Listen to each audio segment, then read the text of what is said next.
প্রিয় ট্যাগ ছাত্রছাত্রী বন্ধুরা, আজকে তোমাদের সামনে আরেকটি গুরুত্বপূর্ণ টপিক নিয়ে আলোচনা করব। আজকে আমি তোমাদের সামনে টেট পেপার 2 এর পলিটিক্যাল সায়েন্সের পঞ্চায়েতি রাজ ব্যবস্থা নিয়ে আলোচনা করব এবং এই পঞ্চায়েতি রাজ ব্যবস্থা থেকে তোমাদের কি কি পড়তে হবে, টেট পরীক্ষাকে সামনে রেখে কোন কোন টপিক পড়তে হবে, কি কি প্রশ্ন পড়তে হবে, কিরকম প্রশ্ন আসতে পারে, কিরকম প্রশ্ন পড়লে তোমাদের টেট পরীক্ষার জন্য এই টপিকটা কভার হয়ে যাবে, বা পঞ্চায়েতি রাজ ব্যবস্থা নিয়ে তোমরা কিভাবে প্রিপারেশন হবে, এই নিয়ে আজকের পর্বটা আমি সাজিয়েছি। আজকের পর্ব তোমাদের জন্য থাকছে টেট পেপার 2 এর পলিটিক্যাল সায়েন্সের পঞ্চায়েতি রাজ ব্যবস্থা। তো বন্ধুরা, পঞ্চায়েতি রাজ ব্যবস্থার কয়েকটি ভাগ রয়েছে। প্রথমে রয়েছে গ্রাম সভা, তারপর রয়েছে তোমাদের ত্রিস্তরীয় পঞ্চায়েত ব্যবস্থা। এই ত্রিস্তরীয় পঞ্চায়েত ব্যবস্থার মধ্যে আবার তিনটা ভাগ রয়েছে। কি কি? গ্রাম পঞ্চায়েত, পঞ্চায়েত সমিতি, জেলা পরিষদ। ঠিক আছে, এগুলা নিয়েই পঞ্চায়েতি রাজ ব্যবস্থা। ঠিক আছে, তারপর তোমরা কি পড়তেইব? তারপর তোমরা পড়তেইব আগরতলা মিউনিসিপাল কর্পোরেশন, যে কইছি মানে মিউনিসিপাল কাউন্সিল বা কর্পোরেশন, এই টপিকটা তোমরা পড়তে হইব। ঠিক আছে, তারপর তোমরা আরো কিছু পড়তে হইব, সবগুলো আমি আজকে কইয়ে দেবো। ঠিক আছে, আজকের এই পার্টে আমি এই টপিকগুলো তোমরা তুলে ধরছি। এই টপিকগুলো থেকে কি কি পড়বা, কি কি পড়তে হইব, সব আমি সম্পূর্ণ ডিসকাস করব। ঠিক আছে, প্রথম থেকে তুমি যদি শেষ অব্দি ভিডিওটা দেখো, তাহলে তুমি এই ভিডিও থেকে কিছু জানবে। তুমি এই ভিডিওটি থেকে কিছু জানবে তোমাদের টেট পরীক্ষার জন্য। আশা করি এই ভিডিওটা দেখলে তোমাদের পঞ্চায়েতের ব্যবস্থা নিয়ে আর কোনো প্রবলেম বা সমস্যা থাকতো না। অনেকেই কমেন্ট করছো, অনেকেই পার্সোনালি মেসেজ করছো, যার কারণে আমার এই ভিডিওটা বাড়ানো।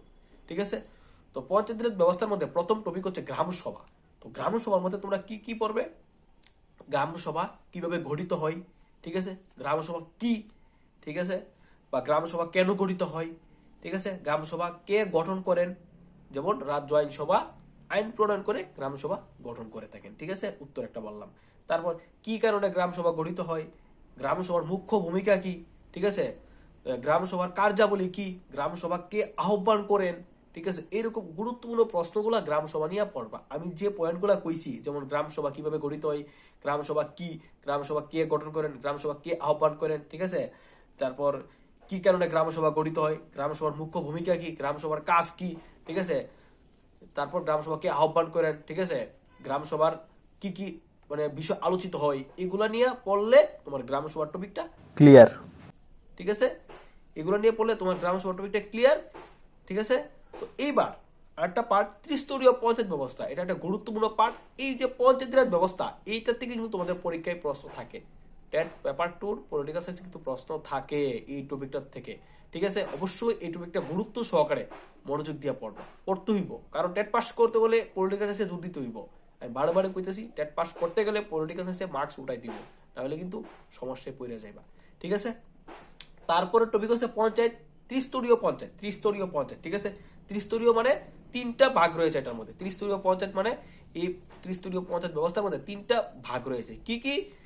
কি কি? পঞ্চায়েত সমিতি, গ্রাম পঞ্চায়েত, আর জেলা পরিষদ। গ্রাম পঞ্চায়েত, পঞ্চায়েত সমিতি আর জেলা পরিষদ। ঠিক আছে, তো ত্রিস্তরীয় পঞ্চায়েত থেকে তোমরা পড়বা ত্রিস্তরীয় পঞ্চায়েত ব্যবস্থার সর্বোচ্চ স্তরে মানে কার অবস্থান, দ্বিতীয় স্তরে কার অবস্থান, ত্রিস্তরীয় পঞ্চায়েত ব্যবস্থার তৃতীয় স্তরে বা সর্বশেষ স্তরে কার অবস্থান, এগুলো জানতে হইব। তো প্রথম স্তর হচ্ছে গ্রাম পঞ্চায়েত, দ্বিতীয় স্তর হচ্ছে পঞ্চায়েত সমিতি, তৃতীয় স্তর হচ্ছে জেলা পরিষদ। ঠিক আছে, এই তিনটা পার্ট আছে, সর্বোচ্চ স্তর, দ্বিতীয় তৃতীয় স্তর, এগুলো ভালো করে জানবা। ঠিক আছে, খুব ভালো করে পড়তে হইব, এগুলো খুব ভালো করে ভিতরে ভিতরে জানতে হইব। আমি একটু ডিসকাস করুন, আস্তে আস্তে আমি তোমাদের এই সিরিয়ালটা যাইতেছি। ঠিক আছে, এরপরে তোমরা কি পড়বা? ভারত সরকার কবে ত্রিস্তরীয় আইন প্রণয়ন করছে, ঠিক আছে, ত্রিস্তরীয় আইন কবে রাষ্ট্রপতি কর্তৃক অনুমোদিত হয়, এগুলো পড়তে হইব। ভারত সরকার কবে ত্রিস্তরীয় আইন প্রণয়ন করেন, ত্রিস্তরীয় আইন কবে কার্যকর হয়, ঠিক আছে, রাষ্ট্রপতি কবে ত্রিস্তরীয় আইন, রাষ্ট্রপতি কবে ত্রিস্তরীয় আইন অনুমোদন করে, এগুলা পড়তে হইব। ভারত সরকার কবে প্রণয়ন করছে, কবে ত্রিস্তরীয় আইন কার্যকর হয়েছে, রাষ্ট্রপতি কবে অনুমোদন করছে এই ত্রিস্তরীয় আইন, এগুলা পড়তে হইব। ঠিক আছে, তারপর 1992 সালের 73তম 74তম অ্যামেন্ডমেন্ট, এগুলা জানতে হইব। 1992 সালের, আমি আবার বলছি, 1992 সালের 73তম 74তম অ্যামেন্ডমেন্ট বা সংশোধন, ঠিক আছে, কবে প্রণয়ন করা হয়, কবে কার্যকর হয়, ঠিক আছে, 73তম 74তম অ্যামেন্ডমেন্টের মধ্যে কি বিষয় ছিল, এগুলো তোমার জানতে হইব, পড়তে হইব। এগুলো থেকে প্রশ্ন কিন্তু আয়, ইম্পর্টেন্ট একটা পয়েন্ট।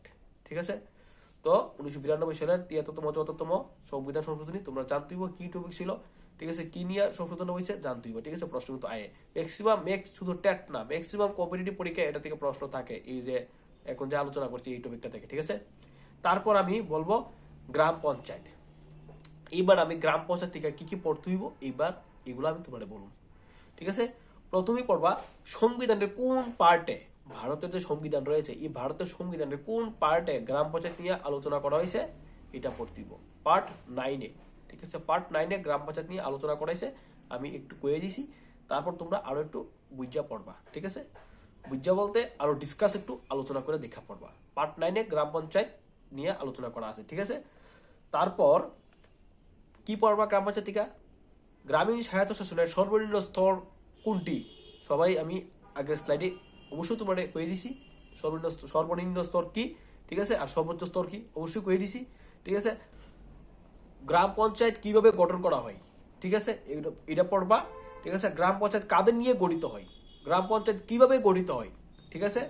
তারপর গ্রাম পঞ্চায়েতের সদস্য সংখ্যা কত হওয়া প্রয়োজন সর্বাধিক, সর্বনিম্ন কত, ঠিক আছে, এগুলা পড়বা। তারপর গ্রাম পঞ্চায়েত কতজন সদস্য নিয়ে, মানে গ্রাম পঞ্চায়েতের যে মানে গ্রাম সভা, এই গ্রাম পঞ্চায়েত কতজন সদস্য নিয়ে গঠিত হয়, গ্রাম সভা তো কইলামই কতজন সদস্য নিয়ে, মানে গ্রাম সভার মধ্যে কি কি আলোচিত এগুলো কইলামই। এবার পঞ্চায়েত সমিতি নিয়ে গ্রাম পঞ্চায়েত নিয়ে আলোচনা করতেছি। গ্রাম পঞ্চায়েতের সর্বনিম্ন স্তর, মানে গ্রামীণ স্বায়ত্তশাসনের সর্বনিম্ন স্তর কি, গ্রাম পঞ্চায়েত কিভাবে গঠিত হয়, গ্রাম পঞ্চায়েত কেন গঠন করা হয়, গ্রাম পঞ্চায়েত কাদের নিয়ে গঠিত হয়, ঠিক আছে। তো গ্রাম পঞ্চায়েতের সদস্য সংখ্যা কত হওয়া প্রয়োজন সর্বোচ্চ সর্বনিম্ন, ঠিক আছে। গ্রাম পঞ্চায়েতের সদস্য কতজন সদস্য নিয়ে গঠিত হয়। তারপর গ্রাম পঞ্চায়েতের প্রথম সভা কে আহ্বান করেন, ঠিক আছে। তারপর গ্রাম পঞ্চায়েতের সদস্যদের যোগ্যতা কিরকম হওয়া প্রয়োজন, কত বছর হলে তুমি গ্রাম পঞ্চায়েতের মানে প্রার্থী হতে পারবে, ঠিক আছে। তারপর তোমাদের গ্রাম পঞ্চায়েতের যে কার্যাবলী, মানে গ্রাম পঞ্চায়েতের কার্যকালের মেয়াদ কত বছর, ঠিক আছে। এবার তারপর কার্যাবলী, তারপর গ্রাম পঞ্চায়েত কেন মানে কোন সময় ভেঙে দেওয়া যেতে পারে, কোরাম কি, এগুলা গ্রাম পঞ্চায়েত নিয়ে পড়বা। কি কি কইছি আমি, গ্রাম পঞ্চায়েত কিভাবে গঠন করা হয়, কাদের নিয়ে গঠিত হয়, গ্রাম পঞ্চায়েতের সর্বোচ্চ সর্বনিম্ন সদস্য কত, ঠিক আছে, কতজন সদস্য নিয়ে গঠিত হয়, প্রধান উপপ্রধান কিভাবে নির্বাচিত হয়। তারপর গ্রাম পঞ্চায়েতের প্রথম সভাকে আহ্বান করেন, গ্রাম পঞ্চায়েতের প্রথম সভায় কি কি সিদ্ধান্ত গৃহীত হয়, ঠিক আছে, বা কি কি মানে আলোচনা হয় প্রথম সভায়, ঠিক আছে, এগুলো পড়বা, ঠিক আছে। গ্রাম পঞ্চায়েতের সদস্যদের যোগ্যতা, কার্যকালের মেয়াদ, কোরাম, ঠিক আছে, কার্যাবলী, প্রধান উপপ্রধান কিভাবে নির্বাচিত হয়, এগুলা গ্রাম পঞ্চায়েত থেকে পড়বা। গ্রাম পঞ্চায়েত ক্লিয়ার, ঠিক আছে। তোমাদের পরবর্তী টপিক হচ্ছে পঞ্চায়েত সমিতি। এবার আমি পঞ্চায়েত সমিতি নিয়ে আলোচনা করব, ঠিক আছে। পঞ্চায়েত সমিতির মধ্যে কি পড়বা, কততম অ্যামেন্ডমেন্টের মাধ্যমে পঞ্চায়েত সমিতি গঠনের কথা বলা হয়েছে, ঠিক আছে। তারপর পঞ্চায়েত সমিতির অবস্থান, কোন স্তরে পঞ্চায়েত সমিতি অবস্থান করে, সর্বনিম্ন সর্বোচ্চ মাঝারি কোন স্তরে, যেটা আগে বললাম আগে। তারপর পঞ্চায়েত সমিতির গঠন কিভাবে গঠিত হয়, কাদের নিয়ে গঠিত হয়, ঠিক আছে। তারপর পঞ্চায়েত সমিতির নামকরণ কিভাবে হয়, কার্যকালের মেয়াদ কিভাবে হয়, ঠিক আছে। তো পঞ্চায়েত সমিতির সভাপতি সহসভাপতি কিভাবে নির্বাচিত হন, ঠিক আছে। তারপর সভাপতি কে নির্বাচন করেন, ঠিক আছে। এবারে পঞ্চায়েত সমিতির প্রশাসনিক আধিকারিক কে, মানে প্রশাসনিক আধিকারিক কে, ঠিক আছে, প্রশাসনিক আধিকারিক কে পঞ্চায়েত সমিতির, ঠিক আছে, সর্বোচ্চ মানে কে প্রশাসনিক আধিকারিক। তো এটা নিয়ে এই প্রশ্ন পঞ্চায়েত সমিতি থেকে পড়বা, ঠিক আছে। এগুলো পড়লেই মোটামুটি পঞ্চায়েত সমিতি ক্লিয়ার, ঠিক আছে। এরকম কিছু নাই, এই টপিকগুলো থেকে মোটামুটি যেগুলো বললাম আমি এগুলো পড়লেই যথেষ্ট ক্লিয়ার। তারপর পড়বা জেলা পরিষদ।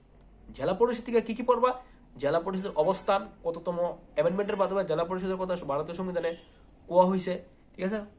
জেলা পরিষদের কার্যকালের মেয়াদ, জেলা পরিষদের সদস্যদের যোগ্যতা, ঠিক আছে, কিভাবে জেলা পরিষদের সদস্যরা নির্বাচিত হন, ঠিক আছে, এইভাবে ভালো করে পড়বা। কত বছর হলে জেলা পরিষদের পদপ্রার্থী হওয়া যায়, ঠিক আছে, এইগুলো ভালো করে ডিসকাস করে পড়বা। আশা করি জেলা পরিষদ নিয়ে আর কোনো সমস্যা হইতো না, ঠিক আছে। তারপর পড়বা মিউনিসিপাল কর্পোরেশন। মিউনিসিপাল কর্পোরেশন থেকে কি কি পড়বা, গঠন, কিভাবে মিউনিসিপাল কর্পোরেশন গঠন করা হয়, ঠিক আছে। মিউনিসিপাল কর্পোরেশন বা পৌরসভার প্রার্থী হতে গেলে কত বছর যোগ্যতা লাগে, ঠিক আছে, কত বছর যোগ্যতা লাগে, পৌরসভার কার্যকলাপ মেয়াদ কত, ঠিক আছে, কততম অ্যামেন্ডমেন্টের মাধ্যমে পৌরসভা বা মিউনিসিপাল কর্পোরেশন গঠনের কথা বলা হয়েছে, এগুলা নিয়ে ভালো করে পড়বা, ঠিক আছে।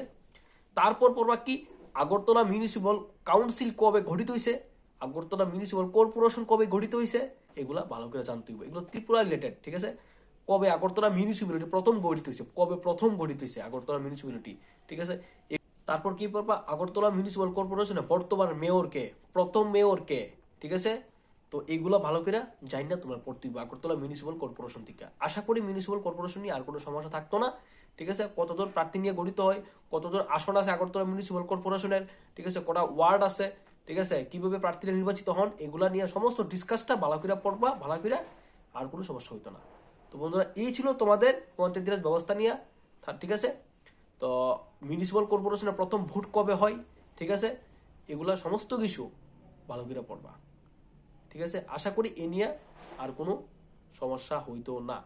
তারপর নগর পঞ্চায়েত, নগর পঞ্চায়েতটা পড়বা ভালো করে, নগর পঞ্চায়েতের গঠন, ক্ষমতা, কার্যাবলী, প্রার্থীরা কিভাবে নির্বাচিত হন, এগুলো সমস্ত কিছু ভালো করে পড়বা, আর কোনো সমস্যা হইতো না। তো বন্ধুরা এই ছিল তোমাদের আজকের পঞ্চায়েত রাজ ব্যবস্থা নিয়ে টপিকটা। তো বন্ধুরা আজকের ভিডিওটা কিরকম লাগলো বা আজকের ক্লাসটা কিরকম লাগলো তোমরা অবশ্যই কমেন্টে জানিও। আর এছাড়া কোনো টপিক নিয়ে তোমাদের এরকম টিপস লাগলে বা সাজেশন ভিডিও লাগলে অবশ্যই তোমরা কমেন্ট করো, আমি সেই মতো তোমাদের ভিডিও তুলে ধরার চেষ্টা করব। তো এই ছিল আজকের ভিডিওটা, তো দেখা হচ্ছে পরবর্তী ভিডিওতে। তো আরেকটা কথা বলে রাখি, ভিডিওটা ভালো লাগলে অবশ্যই তোমরা বিভিন্ন গ্রুপে শেয়ার করো, আর লাইক, শেয়ার, সাবস্ক্রাইব করো, পাশে থাকো। দেখা হচ্ছে তোমাদের পরবর্তী ভিডিওতে।